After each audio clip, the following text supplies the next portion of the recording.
2013 record for wins in the European LCS. 저희가 그걸 꼭 깨고 싶었는데 아쉬웠어요 많이. They've matched their record from spring 2013, 9 games undefeated. This is number 10.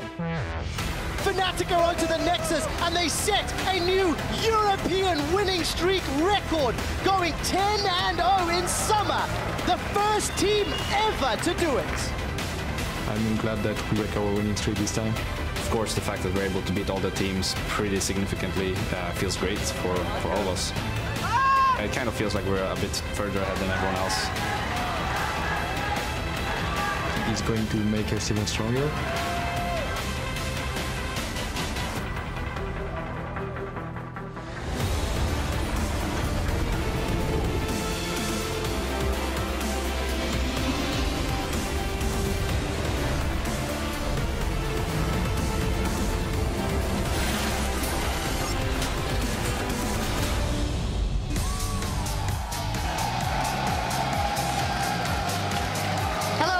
To the European League Championship Series, broadcasting live around the world from our studio in Berlin, Germany. The action is heating up along with the competition. How the disco lights are on, everyone's ready to party. As you can see, our awesome graffiti wall for the people just about the above the entrance as they were enjoying the fantastic Berlin weather. There we see a couple of fans interacting with SK Gaming before the show, tending to their fans before diving into the action there. The Copenhagen Wolves, Freeze, seems like he got a haircut actually, entering the building, setting up for their first game of the day against Gambit Gaming. Betsy there looking for his way on the stage. You'd think he'd know it by now, but he knows where to sit. All right, I'm Evie Shogus de Poortere at the helm of the analyst desk alongside James Stress O'Leary and Mitch Krepo Voorspoels as we embark on week 6 of the summer split. The fans are definitely hyped to go, and we're starting to see the standings spread out as teams play each other for the second time this summer. And at the top of the tables, things are unchanged, but not completely. Fnatic is still up there with their winning streak. Origin, though, is in second place now in lieu of H2K. Yeah, Origin jump up above H2K, and a lot of it was to do with H2K having a rough week last week. We'll get into that a little bit later when we talk about H2K, but a really rough showing with that 0-2 week. First time in a very long time for them. Yeah, quite a rough week. On the other hand, Elements and Roccat, fantastic week. First 2-0 for those teams. Yeah, both teams going 2-0, and especially for Roccat, this must feel great. With the resurgence of Steve as a top laner almost, he took off that tank mantle and he started playing more of these split pushes. 2 games, I believe, he played Echo, and he has had a really good performance. And in addition to that, not only Roccat, Elements had a good performance too, and this kind of makes it very interesting for me to see how that bottom of the table will start playing out as we see these teams play against each other right now. And we may finally see a little separation of that bottom 7, maybe divide in like an actually top 5, bottom 5, or just see who comes out on top, because the race for playoffs is slowly starting. Definitely, and maybe the golden age is finally here for Roccat. They're playing SK and Gambit this week, so definitely a chance for a win there. Elements, though, versus H2K and OG. If they want to make something happen, they're going to have to do their darndest. And they have a lot to play with, though, because patch 5.12 goes live here in the tournament realm also today. So let's take a look at the changes, starting with the jungle. Runeglaive there in lieu of the Magus enchantment, but we've seen it a lot outside of the jungle if we've been watching the game. Yeah, there was a lot of discussion on social media when it comes to where Runeglaive is going to appear. And the place that people have been talking about is Ezreal, in the middle lane, actually. A very weird one, AP Ezreal mid lane. We've heard it talked about a lot, but we actually didn't see it in the European Challenger Series yet this week. So it's on our radar, but maybe not a first pick. Maybe in the LCS, and a couple of nerfs there for Ryze coming in, as he's been very popular here the last couple of weeks. Not that much, though. We'll see what happens. And Echo as well. We've seen him top, we've seen him mid, we've seen him jungle, but he's also been shut down. Yeah, a couple of these popular picks right now being hit a little bit by the nerf pad, ever so slightly, and additionally, also Gragas has been nerfed, and he's on his way down from that tier 1 jungle position, but I don't think he will fall anytime soon, because he and Rek'Sai are all the way up there as tier 1 jungles. And the only question I have is Rek'Sai going to emerge as the predominant, like, single tier 1 jungler this week? I'm not quite sure, but I imagine people will keep trading Rek'Sai and Gragas. We will see our final changes in the defensive masteries. It is concerning defensive bonus, armor, and MR. They weren't that popular defensive masteries to begin with. I doubt this will be a big surge in popularity, but we have been wrong before, and very wrong at that, so we will see. And with the nerfs hitting a lot of the top tier picks here in Europe, we wanted to step back and look at how the meta will continue to shift with 5.12 with our teacher Krepo. Teacher Krepo. Okay, no, but we're in week 6 right now, over in the European LCS, and it's always a good point to reflect and see how the meta has changed. And the first thing that sprung to mind for me was Maokai. We saw him a lot at the end of last season. We saw him a lot at the start of this season. But if we see on what's on your screen right now, he was picked 13 times week 1 and 2, but only 3 times weeks 3 and 5. And one of those times was only, you know, by the top 3 teams. In total, he's been picked 15 times by the lower tier teams. So he's kind of fallen off. A lot of these top teams have been switching over to more damage-oriented top laners, facilitating that triple threat composition we saw back last week. Yeah, we were talking about that a lot as our keys to the top teams. We've seen a lot now of this triple threat style, 3 carries on the team with, you know, the likes of Echo, the likes of Rumble coming in that top lane as well, just to provide another damage threat. Yeah, you have Ryze, Rumble coming out of there, and this is the most recent meta shift router is Poke, and that's what I want to touch on too. You have all that magic damage users mentioned, and the new Poke champions that are coming out. In addition to the old Kog'Maw, we now have the Varus in the mid lane, the Jace in the mid lane. Combined 9 picks in week 5, 7 wins, 2 losses. So Poke is on the rise right now, and everybody wants to play it. And they add a little extra damage in the top lane for that, facilitating those AP top laners, maybe a Corki in the bottom. But then you need something to tie that all together, the glue that sticks it all together, and that is Janna. We saw her barely picked in the first 4 weeks. That is 40 games. She was only picked 4 times. But in last week, 10 games, she was picked 7 times, out of which she won 6. So incredibly high win rate, incredibly high pick rate, most pick support, and she gets picked so often because she offers the disengage, which is so crucial for this Poke composition. And if we sum it all together, if you go for a quick TLDR, is this week we'll see a lot of Poke. We see more AD damage coming out in the likes of Varus and Jace. But we have the Janna for disengage. Now my questions are people going to start banning out this Janna? Or will we finally see the resurgence of hard engage? Traditionally has been the counter to Poke. Yeah, we will see. Well, thank you very much for that. We heard from Krepo where he thinks the meta game is going. He couldn't keep it to 140 characters or less. But we're going to ask you to do it, though. Tweet at LL Esports and let us know, how do you think teams should adapt to patch 5.12 and why? Trust. It's an interesting one because I had the fortunate opportunity to watch 6 games of 5.12 with Challenger Series. We saw a mixed bag, a lot of split pushing coming out alongside that. So that's one thing that's on our radar, but I think that's a lot more to do with the Challenger Series, kind of player champion pools more than anything. Well, we will see what comes out here, but remember to send your responses about the meta changes at LL Esports, and don't forget that hashtag LCS. And now we'll see how all that plays out today as we kick off week 6 with a match between Gambit and the Copenhagen Wolves. We have Fnatic who's going to take on the Giants in game 3, Rock at SK, and our game of the week, the Unicorns of Love versus OG. That'll be game 4 here today. Very exciting. UOL definitely need a win after the last couple of shaky weeks, and OG looking in form as ever. But for now, to get into our very first game of the day, we're going to check in with Pyrotechnics, who's on stage for an inside look at Gambit Gaming. Thank you very much, Shocks. I am standing here with Gambit's Sean. Oh, not quite ready yet. All right, thank you very much, Shocks. I'm standing next to Gambit's Sean's. I believe we spoke a couple of weeks ago, and I wanted to follow up a little bit because when I last talked to you, I asked what it was like to be a coach standing here now. You're 6 weeks in. What's changed in your mind? We had good training so far in the training sessions, and we had like a middle ground result, I would say, because we won against teams like Elements, and I think and SK, it was the goal to win against those, and then we didn't manage to go one step ahead, beating like Fnatic, H2K, and Oregon. So I'm still a bit sad about those games, but I still think that we have a lot of potential to beat this team later on. Later on in the split, there's always still plenty of time, even though it is 6 weeks down the line. I did want to ask you about some of those recent results, too. You had some tough weeks, but you haven't managed to find wins since that 3-game streak you had a few weeks ago. What is your plan, or rather, what is your goal for Gambit at the end of this split? Where do you see them placing? First of all, I think that the main goal is to be in playoffs, no matter what, but we aim for like 1st and 2nd place. But now that we lost a bit to Fnatic, Oregon, and Unicorn, like it's gonna be harder. So I just want us to be like the most prepared possible to come into the playoff.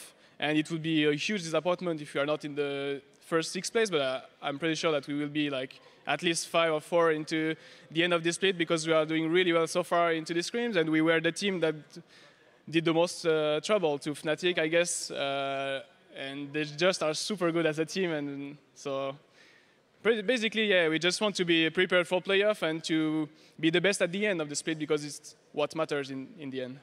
Absolutely. You know, it's nice that you give some respect to a lot of these other teams, also being very confident. So that sounds like you've got the right mentality for it. So all said and done, thank you very much. You can go ahead and join your team, Sean's. And as we send it off to start this game off and this week off, we're going to hear, of course, what Gosu Pepper has to say about this week's matchups and why they're a must-win.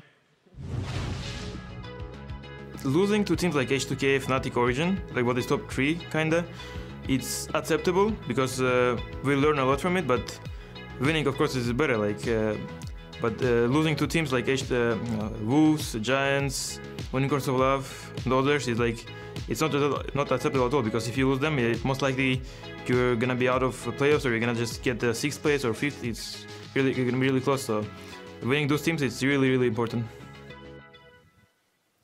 Not acceptable, according to Gosu Pepper. I'm Quickshot, joined by Crepos. We're going to take a look at these two teams who do find themselves in a little bit of a crossroads. Gambit Gaming currently not in the running for playoffs, taking on the Copenhagen Wolves, who are currently in that auto-relegation spot. Let's quickly look at the rosters before we talk about the game. It is, of course, Gambit, who are going to be on the blue side. They lost both of their matches last week to Origin and Fnatic. Kabashar, Diamond, Betsy, Forgiven, Gosu Pepper, and the man we just heard from, Sean's.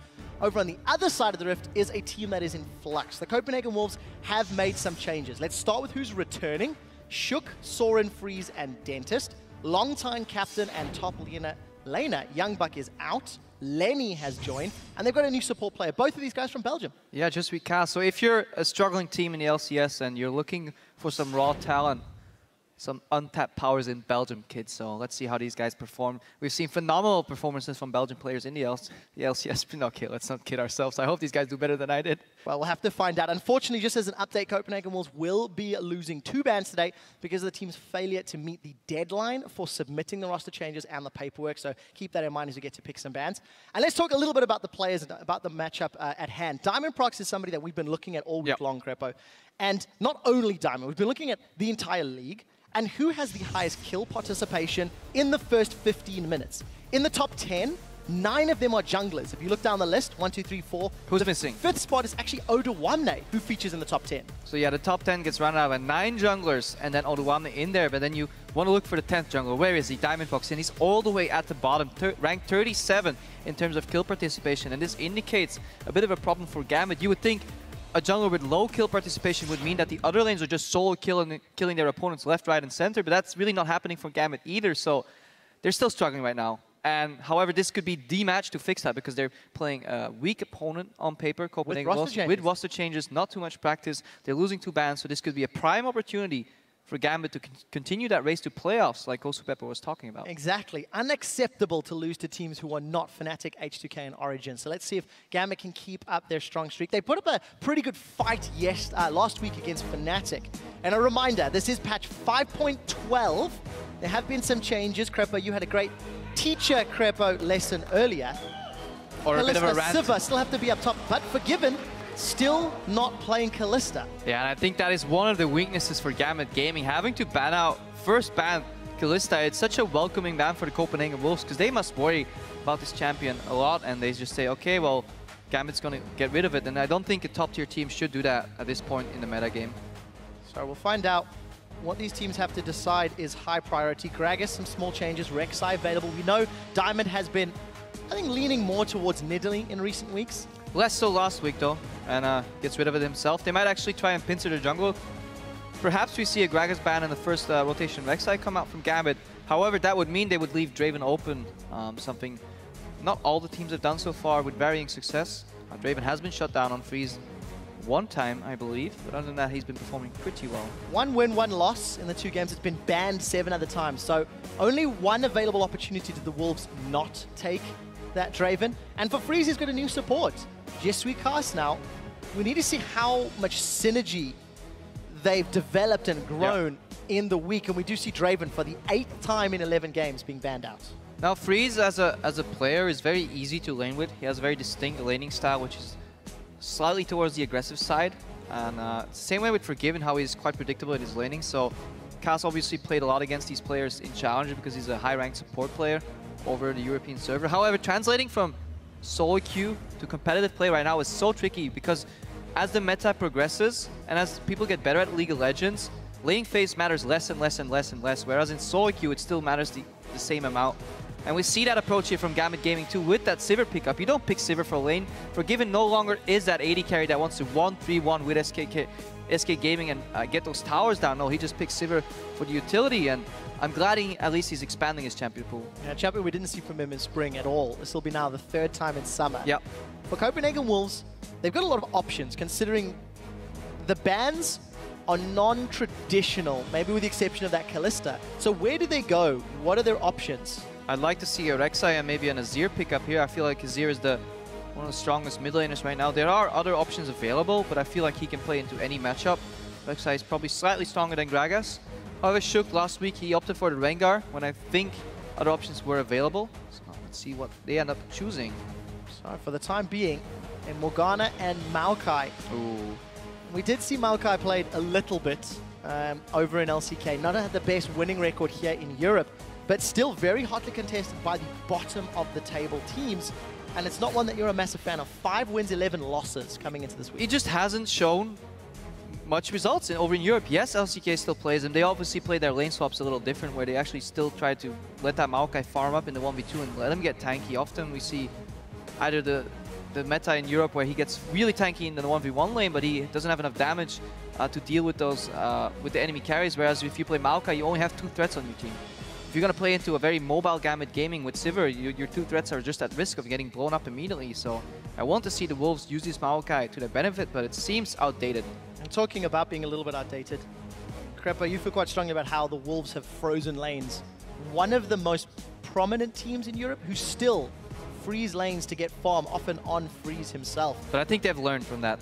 They must have done their VOD reviews, and it's one champion you don't want to freeze against is Sivir because she makes that even worse, right? Where normally other people would leave the lane and group up, she facilitates that even more. And whereas we said Copenhagen Wolves stuck in the past with the Maokai a bit, Morgana top tier pick 2.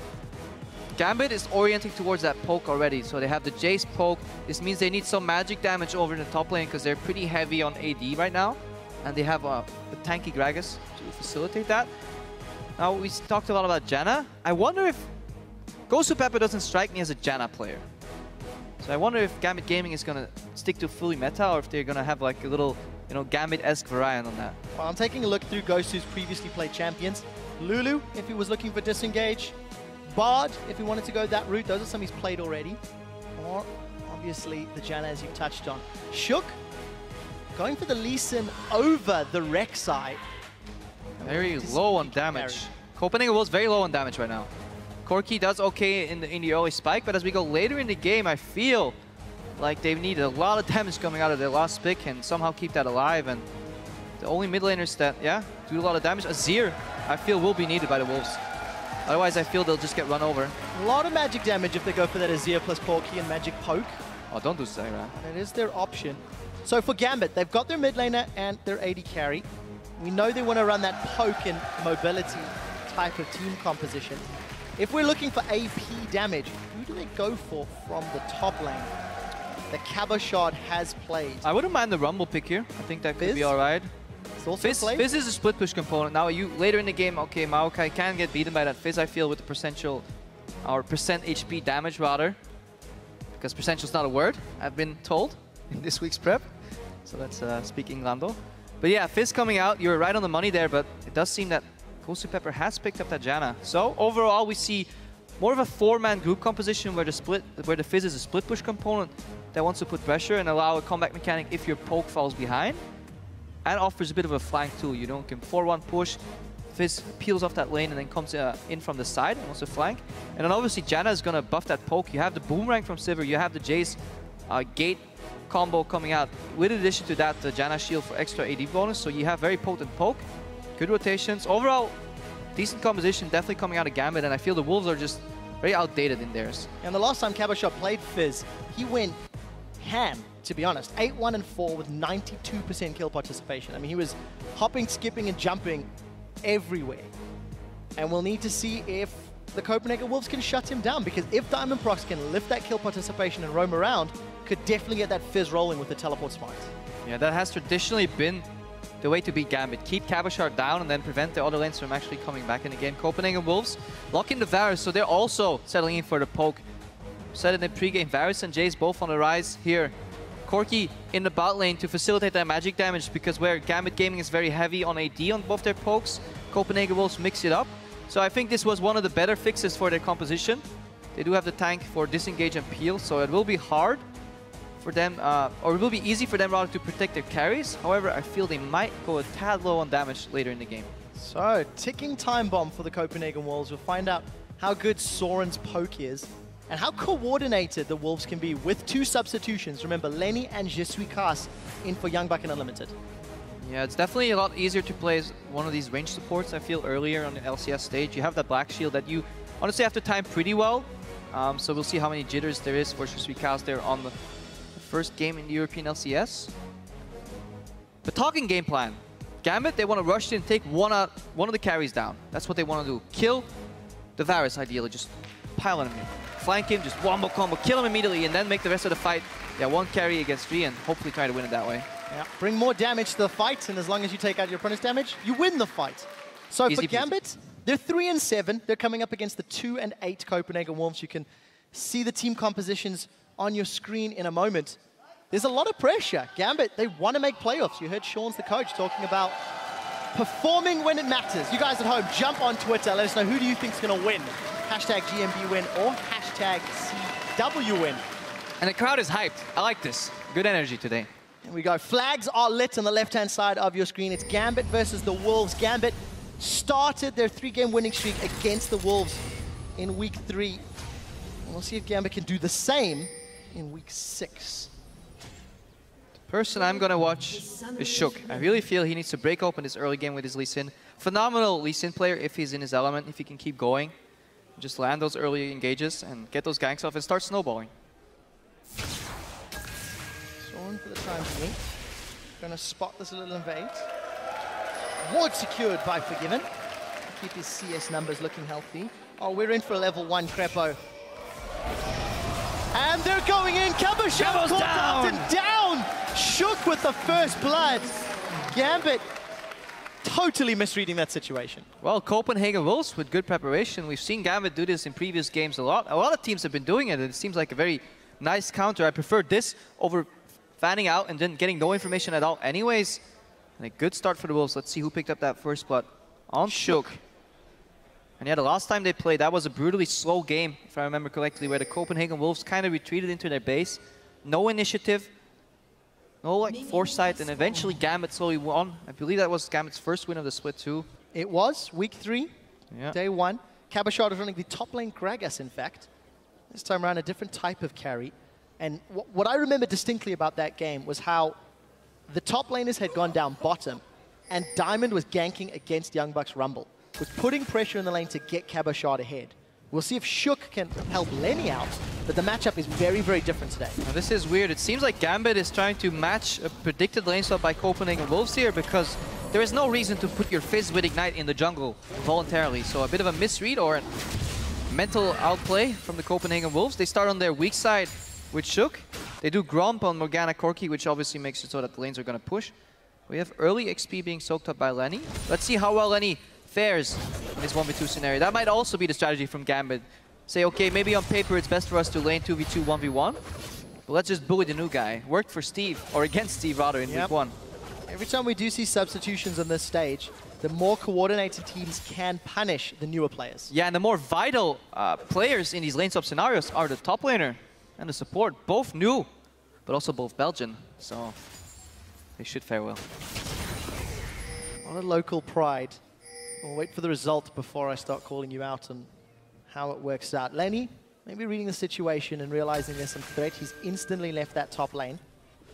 Now in lane swaps, the resource you want to watch that unfortunately is not easily accessible on your screen is experience. Because you might get confused by the CS numbers, whereas they're close and all. But experience is really what you want to watch, and then lane control. The way these teams will manipulate these waves, how early they will get a tower, whether they bounce it back, and then once they do, who picks up that farm? That's where we're going to see the game plan for Gambit come out. I believe it'll be Cabochard, logically thinking. So let's find out if Gambit agree with that logic, Crepo. We finally see Lenny show up in lane. He spent this entire time running down the map, holding on to teleport. And we do see Diamond going to force Soren to use a very early Ghost as well. So Gambit should get the first tower, but it will be mirrored by Copenhagen Wolves in the not too distant future. Yeah, interesting summoner spell here. Soren, Ghost Flash on the Varus. Oh, is that going to bounce? Yeah.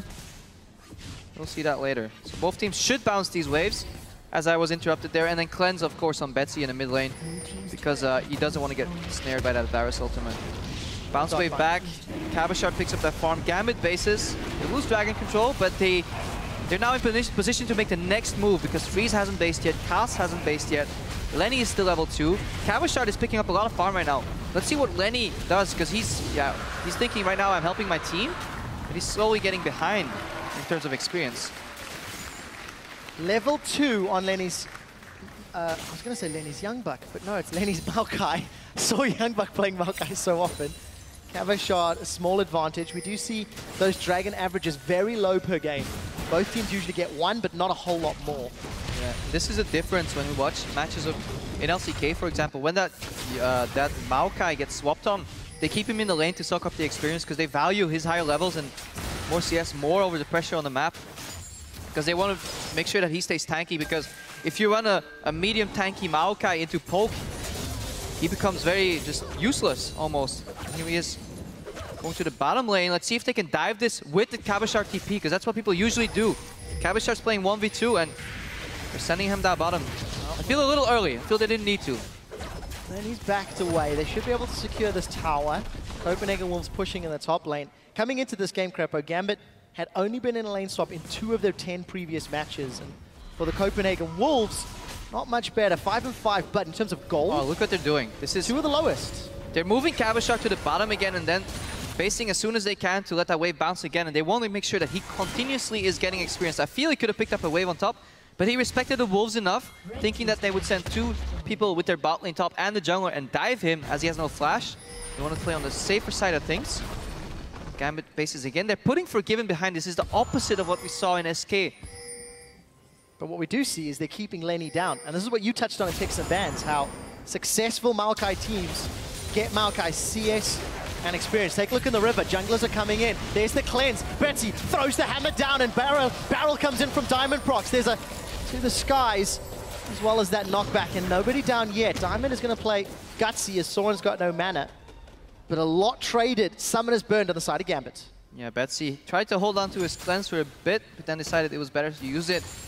Summoner's burn on either side. Soren still has his flash though. Gas showing up in the middle and say hello. But not too much happening. So let's quickly revisit that Maokai versus Fizz point.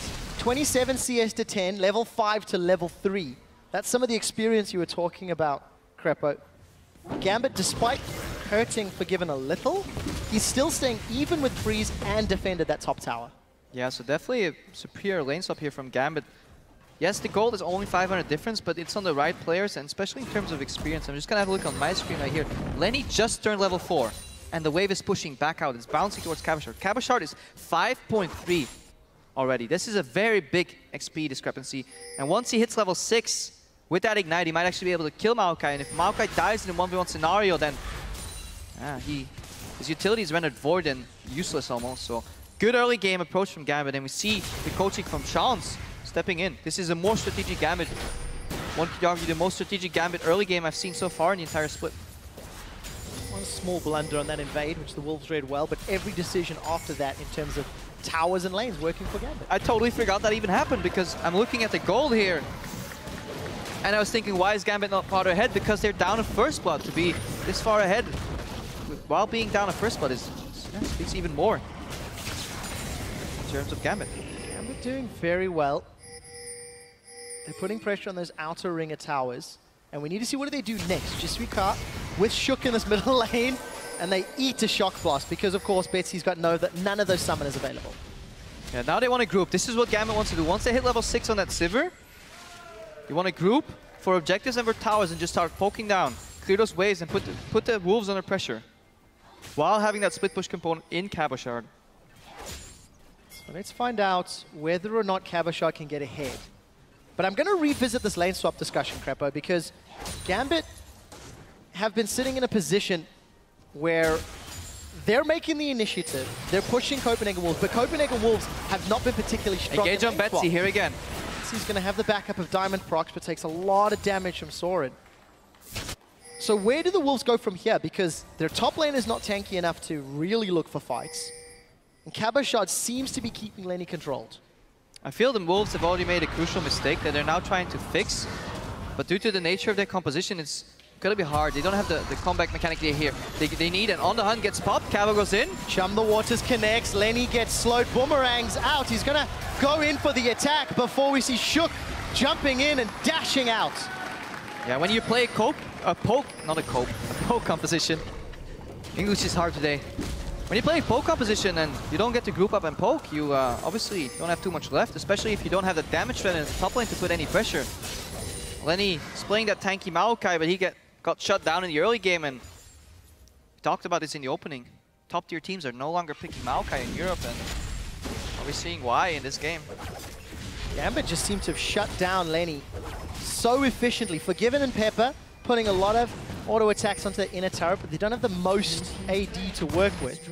But look at Cabashot's farm. Yeah, but look at that wave that's coming his way. He can actually freeze this wave if he wants to.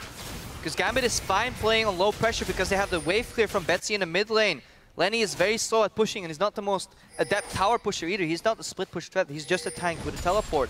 Not even level 6 yet, so all the cards right now are in Gambit's hand. And Shook on that early game jungle Lee Sin, he got the first blood, but he didn't manage to do anything with it. 10 minutes into the game. 30 CS for Lenny's Maokai. Fnatic shut down H2K by focusing and lane swapping and keeping Odoamne down, and Gambit have done something relatively similar. We see Cabashot has grabbed the Sheen and the Phage, going to be working towards that Triforce, further emphasizing his split push threats. Yeah, now the game has stabilized a little bit, and the Wolves, because Cabashot is getting all that experience in the top lane, Gambit are making a clear decision right here. They said, okay, we're going to yield that dragon. We don't want to fight. But in the meanwhile, we let Cabashot slowly push out that top lane. He could have pushed that way quicker. He's not freezing, but he's doing something in between, a slow push. Letting those minions go down ever so slightly, pick up the gold where he can. Make sure you get it all. If the focus is on slow push, do Gambit want to try group from mid? Or what objective, what is the reasoning behind the slow push, or theoretical one at least? I mean, the good thing about a slow push is that you can make it a fast push very quickly. This sounds kind of dumb in your head, but if you're freezing and then you suddenly get behind on the map, or face check, then you need to make a decision to alter that state of the game, and you can quickly do that if you're slow pushing and just quickly clean the rest of the minions. But if you have like 2 waves stacked up there, then you can't switch over to a quicker tempo as fast as you want. And meanwhile, this is enough to catapult Cabashot in the lead. Look at him right now, level 8 against level 6 on Lenny. Lenny's only 6.4, Cabo is 8.5, 2 full levels ahead. Whereas the Wolves traded that for a dragon, but I feel Gambit is gonna shut down the Wolves right now and is gonna say, no more dragons for you guys. We're going to take control of the map. But I'd like to see them group more. I'd like to see Forgiven push out bottom right now. Lenny has less CS than both junglers. Diamond is going to show in the jungle against Shook, and you can see Cabashot still slowly pushing forward. A little bit of vision in the top half of the map, but teleport's available if they need to get out as well. Yeah, and I keep talking about experience, and you guys don't see it on your screen, but Cass is almost level 5 right now. Pepper is well level 6, so he's ahead right now. Forgiven's level 7. The only person that's behind his respective lane opponent, which is Freeze, is level 8 right now, so experience advantage on the side of Gambit, and then I think it'll show in one of the next fights. And after giving up first blood, Gambit also have the gold lead, even on towers, but like you said, Crepo, most likely going to challenge for the next dragons. Copenhagen Wolves have got a numbers advantage up top, but they've got to be very careful because down bottom, they're relying on Soren to wave clear against Forgiven and Gosu Pepper. Yeah, that is the benefit of playing double poke, is you have a lot of wave clear. This is actually the reason why you definitely want to introduce that split push component, because like we have seen in the past, when you run double poke against double poke, it kind of becomes a snooze fest sometimes in the mid game, because neither side will get far enough behind to not be able to clear these minions, and then superior rotations will be needed, or flanks. So Shook connects with the Sonic Wave. He's looking for Betsy, kicks Betsy backwards, but Betsy puts the hammer down onto Cast before we see Freeze forced to Valk away, and Forgiven snipes with the boomerang, turns his attention to Shook, and Shook gets dropped as well. Wolves start the fight, but Gambit end it. Cabashot's gonna freeze Corky, and Sora's the next to at least pick up a kill. 3 for 1. 3 for 1 for Gambit, but misplay by the Copenhagen Wolves. Shook with a beautifully engaged flying kick flash, but then Cass missing the binding. And that was enough to allow Betsy to escape, deal some damage. Then Pepper comes in, then Forgiven comes in because they have that on the hunt to quickly follow up. And this might be the nail in the coffin for this game.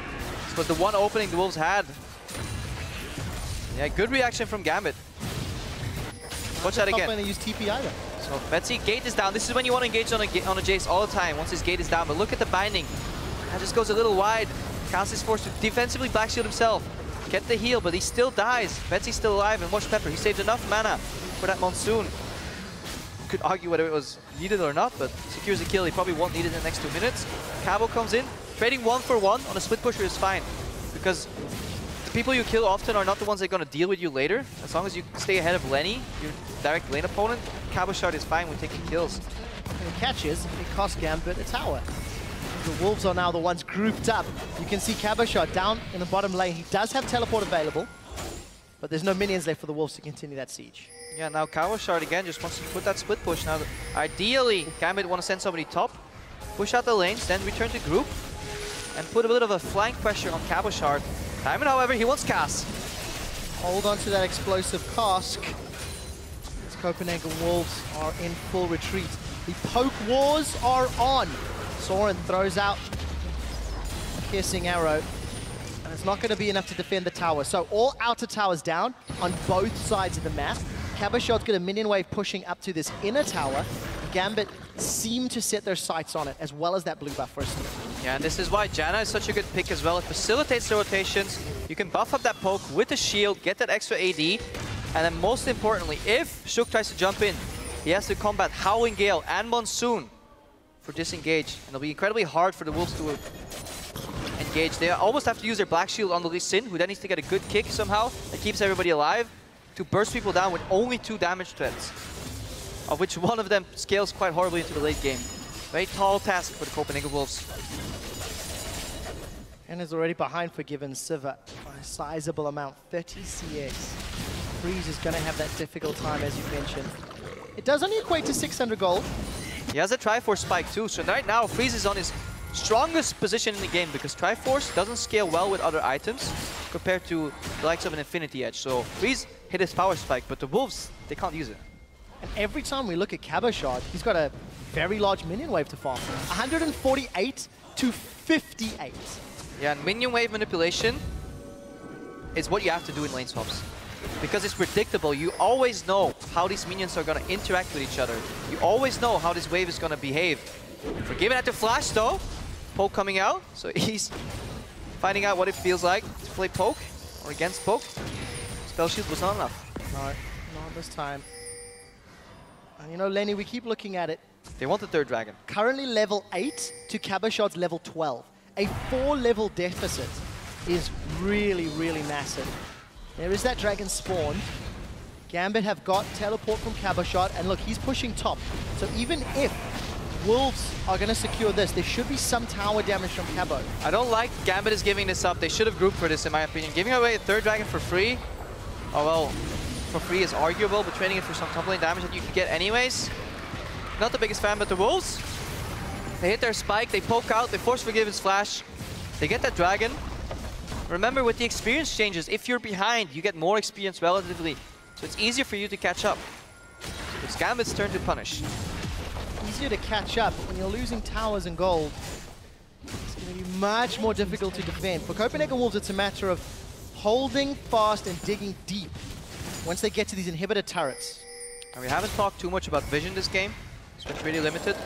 Cass has been running around doing his best, but it's been hard for the Wolves to get vision deeper across the river on Gambit's side, so they've been locked on their map. So I would like to see putting those double side stones from Gambit to use. I think that's something Gambit as a team still need to work on. Gosu, Pepper, and Diamond Fox need to work a little better together, get better vision. However, so far, it's been good this game. So they've been mostly in the right place at the right time. One could argue that Pepper shouldn't stick with Forgiven as much, but that is up to personal preference, honestly. Gambit with a fantastic early game are now 4,000 gold ahead, nearing the 20-minute mark. So very impressed with Gambit's decision-making in this lane swap. Keeping in mind, Copenhagen Wolves do have substitutions and are still trying to honestly find their sea legs. But the challenge for Gambit is now to break through the inner turrets and the inhibitor turrets, and it has proven to be difficult in the past. Yeah, but they seem to have a good grasp on how this game is supposed to be played, or a decent one at least. And it doesn't matter who they play, because Gambit, they need that victory. They're down all the way at the bottom. They're playing a direct competitor for relegation spots, for that auto-relegation. The Wolves, they need this win, because if they win, they're tied with Gambit. So far, looks Looks like our Russian comrades are not looking to let that happen. Do not want to Demoy just yet. No Demoy. Not this time. The unseen Demoy is the deadliest though. Speaking out of experience, once you count them out, you think you've won. You had a little trash talk. It's great to hear from Sean's before the video, and actually some strong words from Gosu Pepper. Losing to the bottom table teams is unacceptable, and it is the right attitude to have when it is so contested. You look all the way up at Giants, who are 5-5 in that 4th place position. Gambit are 3-7. That is not a big difference at all, especially when you consider Giants have to play Fnatic this week. So if all things go as expected, there's going to be another loss on Giants' name unless something magical happens. So for a team like Gambit, it's not unthinkable to set your sights on playoffs and get all the practice possible in lane swaps and decision-making and closing out games. Well, I do like the way they play this early game, and this manifests obviously in a Fizz that is getting pretty far ahead. Triforce has been reached earlier, Boot's been upgraded, there's Fam Scepter in there. If you look at items in the mid lane, this is what you'll see. Mana Immune slowly stacking up to the Muramane, then some armor penetration, and becomes even more valuable, that armor penetration, because you get extra AD from the Janna. Whereas Kazi is a disengaged support. Yes, he can land bindings to facilitate your poke. He can black shield you against the engage, but Gambit's poke will always be slightly stronger. I just want to put that emphasis on that Janna pick yet again. I think it was smart that Gambit went for it, because so far we've seen questionable support picks at times. You know, the double Taric from Gosu Pepper. Yeah. Hey, it's a counter to Kalista. Worked 50% of the time. Lenny, on a more serious note, I just want to highlight, at 20 minutes he had 72 CS. It's actually the 2nd lowest of any top laner this split so far. And it was, I think, because of Gambit's decision, Odoamne was #1, yeah. Correct. So, and that was a horrible shutdown. And Gambit have done not necessarily as dramatic, but they've kept Maokai out. Maokai's only got a Righteous Glory, and that's not going to be enough tankiness against a Triforce Eye-Edge Brutalizer Manamune. Here comes Forgiven. Now, luckily, in these type of compositions, ooh, Fish goes wide, cast flashes. Gonna continue to peel defensively. Gambit engaged, but they don't find anything. It looks like Shook may be able to get away, running the gauntlet, and there's no Chum the Waters for Cabot. Now, luckily for the Wolves, in these compositions, the priority of farm and the priority of experience is Maokai is still 3rd. You still want your both poke champions ahead. So that's what we saw right there. They can stand up and poke against each other, and whoever sidesteps more skill shots, like Kaz does right there, and then in return land some poke and still win these fights. However, in a brutal frontal head-to-head, Maokai only has that Righteous Glory to go in. So he's gonna die really quickly, so they need to make good engages. Well, the one thing you did touch on, Crepa, was flanking. And if Shook and Lenny can surprise Gambit, there is enough initiation and engage to secure a kill. But the trick is to get the vision and catch Gambit in a positional error. The hard thing about flanking is, if you play against a Janna, she could always just hover around a carry, since she will always be safe from flanks. And then if you commit your jungler and your top laner to a flank, then your front line's exposed. Gosu Pepper. This is why we like to see people work together. Solo mission, I've yet to see Gosu tag team with Diamond Procs. Get that vision. Interesting to see relatively early Ionian boots on that Janna. I like it. Not something you see all too often because of the Tailwind's passive. And I think the movement speed helped dodge. Second time movement speed has kept Gosu alive. Yeah, definitely so, but to touch on those Ionian boots, I feel mobility on Janna is overkill. Look at that poke. Let's just let that rest for a bit. That's what this game's all about. But yeah, Ionian boots, CDR, much more valuable stat. Because Janna has so much innate movement speed already, it's a little overkill to go Mobies, because if you're on 21 utility, then you drop down so much movement speed in the fight, whereas she's quick enough outside of the fights anyways, so you rather have some in-fight mobility to dodge these pokes repetitively. Save your defensive tools to help out your teammates. So Dragon #1 picked up here for Gambit, uncontested from the Wolves. Gambit significantly stronger with that 5k gold lead. And we hear on the hunt, Forgiven, and the rest of Gambit looking for somebody. Kaz is going to get chomped by the Chum the Waters, and we do see Chain of Corruption spreading across Gambit. Cabashot's found Soren and Freeze, held on to the explosive cast. Diamond Prox is going to drop the barrel down, and with that they might set their sights on Baron. One of the big poke components is down from the Copenhagen Wolves. Gambit with some easy kills. May try pick up an easy Baron. Watch Gosu Pepper. He has to play ping pong with Shook right now. Shook's want to dash in, with the Q, with the W. Ghost Pepper wants to reset with the ulti, but he's a little close to the wall. He's going to reset. Ping pong. Back out. There's a flash available for Shook. He may hop over the wall. This might be 50-50, but Betsy's jumped in. He's going to be throwing the hammer around, and everybody's peeled from Baron. Copenhagen Wolves have managed to stay alive, and the kill gets secured with the Dragon's Rage.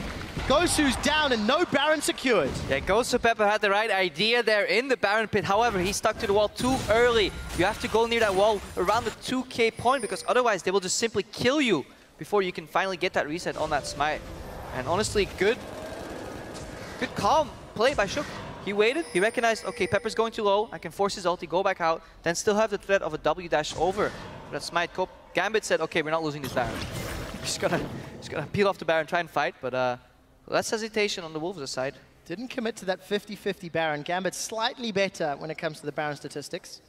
And you never want to commit to a 50-50 when you're running poke, because Baron is so good against poke and so good with poke. Because if you're playing poke and the enemy has Baron, you can no longer clear that minion wave in 1 or 2 shots. So Baron keys get buffed. If you're playing poke with another split push component, it is so hard for the enemy to defend, because it takes them so long to clear those minions, which they clear in a very obvious, predictable manner, that it gets so easy for you to land your skill shots. So we always see poke versus poke come out very slow. So we should Shook here take a ward down, because there's so much wave clear on either side, right? So definitely the objectives is where you want to play poke compositions around. You want to bait them into the dragon, force them to eat those skill shots as they walk in. And yeah, you want to get that Baron buff.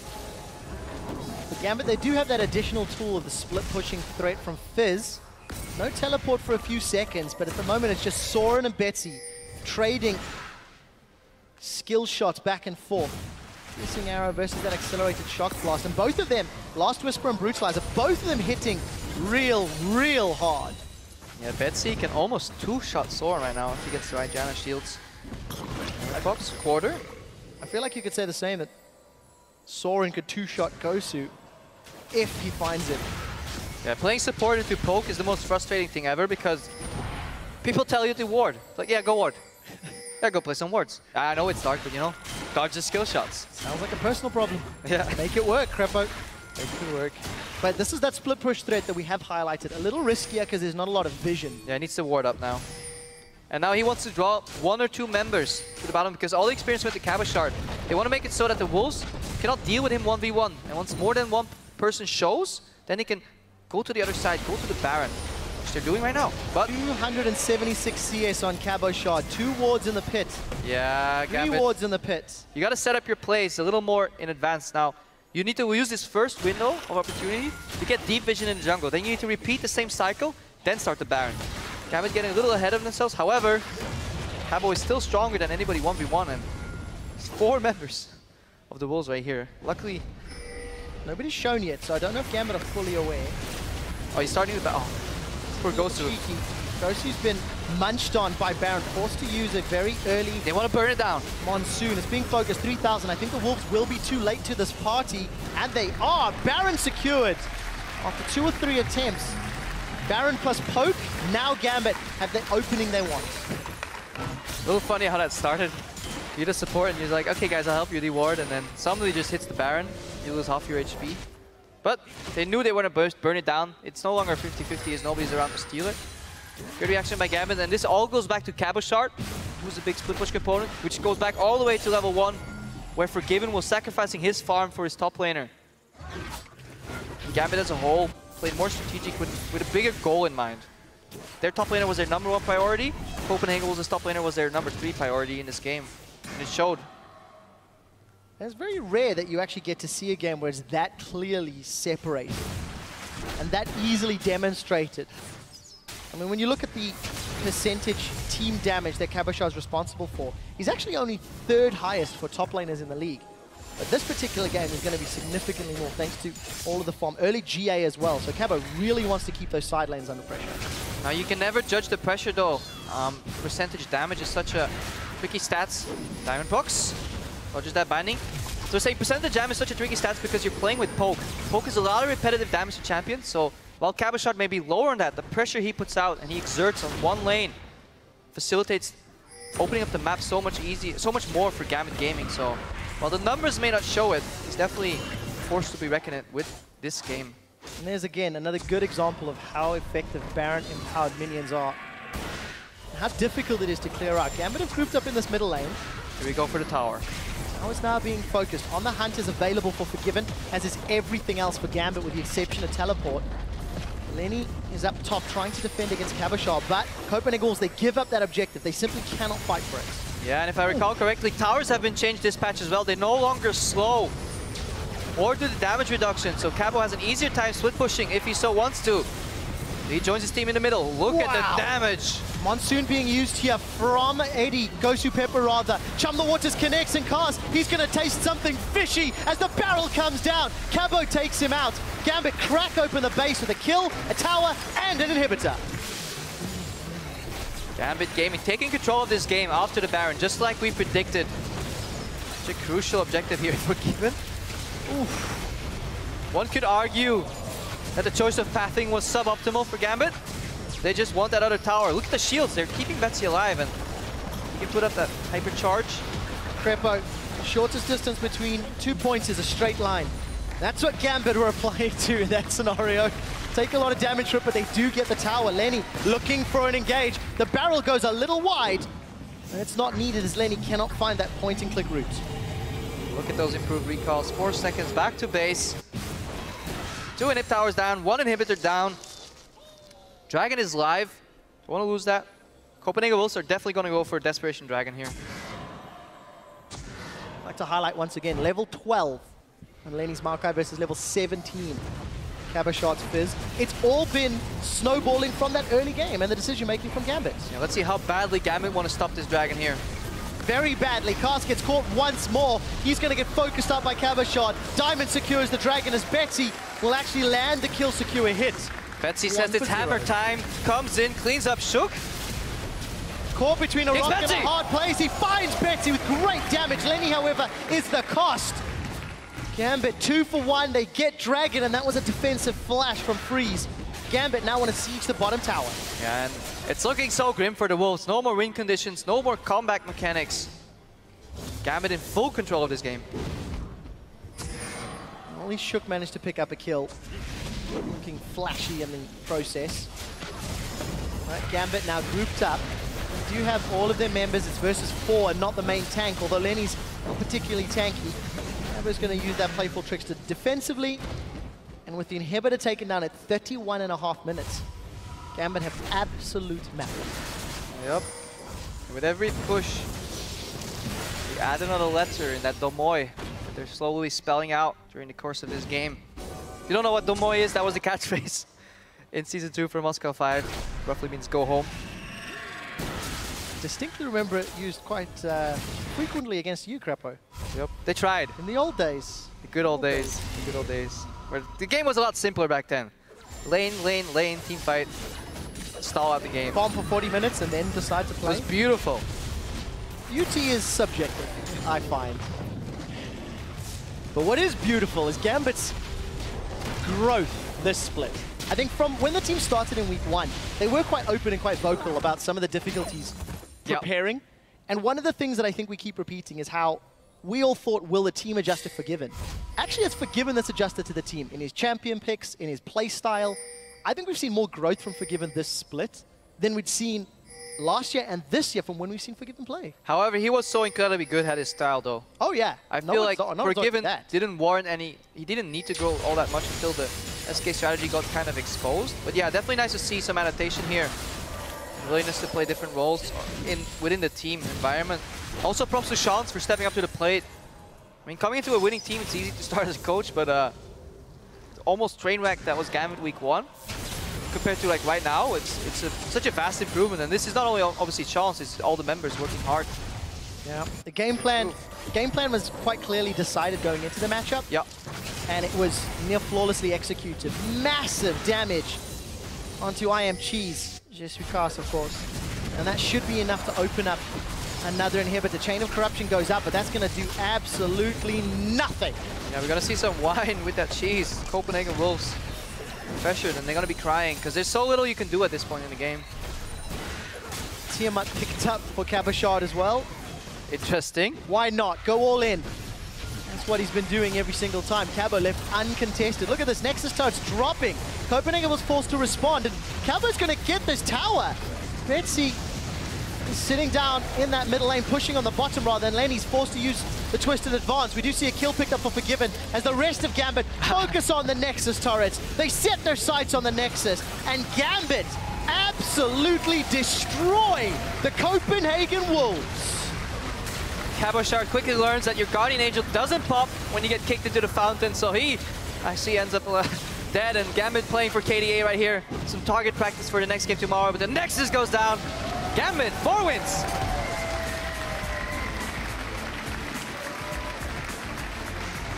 A well-executed game. From lane swap to rotations to pressure, it's very hard to fault Gambit's decision-making and plan. Yeah, I think it was a good plan. I mean, there's always room for better execution, but relative to the place in the standings where they were, relative to how important this match was for them, fantastic performance by Gambit. And the Wolves, a little early to judge their new team, but yeah, it's so hard. Coming into the LCS, 2 new players, put in a lane swap, where top lane and support are the most crucial parts to make that whole thing work. And yeah, they both fell behind. Good resource management from Gambit. Copenhagen Wolves thought they were trading evenly because they always got a dragon for something, but just wasn't enough. Wasn't enough. And you know, I think we have to talk a little bit more about this lane swap, because for Gambit, they've not been in lane swaps. 8 out of their 10 previous games had not been a 1v2 or 2v1 or 4v0 scenario. They stuck to those standard lanes very, very frequently. And they were not particularly great. They weren't particularly terrible. But this is very good, again, decision-making from this, dare I say, up-and-coming middle-of-the-table team. Yeah, this week will decide a lot. A lot of these lower-placed teams are fighting each other, or like very high-level teams. So a lot of these matchups coming in here, where people can go up and down in rankings. Of course, Sean's is like, good job, buddy. You carried that game. Yeah. But don't dive into the fountain with the Guardian Angel. It doesn't work. And I've got to tell you, we did just catch a quick glimpse there of Cabochard and Sean's. At the end of the game, that was the largest CS lead we've seen out of any top laner. It was just shy of 200 CS. Yeah, 336 for Cabochard. In a 34-minute game. Which is, 10 CS a minute. Nice. Roughly. And then Lenny, 138 CS. And it's his glory. No other item finished building the Banshees. And it's not something we can truly, call Lenny out for, because this was Gambit shutting him down. Yeah. There's very little you can do on a Maokai when consistently in the first 10 minutes you find people in your face. You find people in your jungle or your half of the map. It's like, well, what am I going to do? I mean, it's just the draft that Copenhagen Wolves came out with. They have flaws in that, in my opinion, or the flaws that can be exploited. Let's put it that way. Gambit exploited them, and they chose to opt for those dragons repetitively. And as every team out there knows, if you put a lot of resources on one side of the map, then obviously you're going to lose experience in this other side. It was a little scary at a point where they hit the 3rd dragon, not for free, but uncontested. It's a good way to put that. But eventually, Cabochard experience discrepancy was just too large. In addition to that, he scales with damage, which is always nice to scale into the late game. And this is something that we've seen from other teams and how they shut down Gambit, is by focusing Cabochard. By putting threats, by putting stronger champions and keeping him down. Because you see, when you unleash Cabochard, what he can do to a game. And we need to see if other teams can learn how to play around that. Now, praise to Gambit. They did well. They had a strategy. However, it was against the weakest team in the league. Can they put this repeat performance, and will they show flexibility in their shot calling? Because they had a plan at the start of the game. They executed it well, but it wasn't contested. Nobody fought against them, and here we see the team comp pick order as well, and it was very obvious once that Jace was locked in that Janna was a close second coming out for the support. Cass, obviously, first rotation Morgana might be more of a comfort pick. As the meta shifting, Janna is also a recent shift, right? Only last week. These newer players coming in from solo queue, usually meta shifts first in pro play, then towards solo queue. They might not play too much Janna, so very crucial pick. And it's interesting to see the Copenhagen Wolves, because they've got flavors of meta at the moment, with that Varus, with that Corki to an extent, maybe. But then the old school picks of the Lee Sin and the Maokai, something that we're not seeing a whole lot, considering Rek'Sai was up and available. You talked about the meta at the top of the day, putting damage threats in your top lane or going full disengage for your peel, etc., for your poke. It's just interesting, because you don't tend to see a sort of half modern, half old school.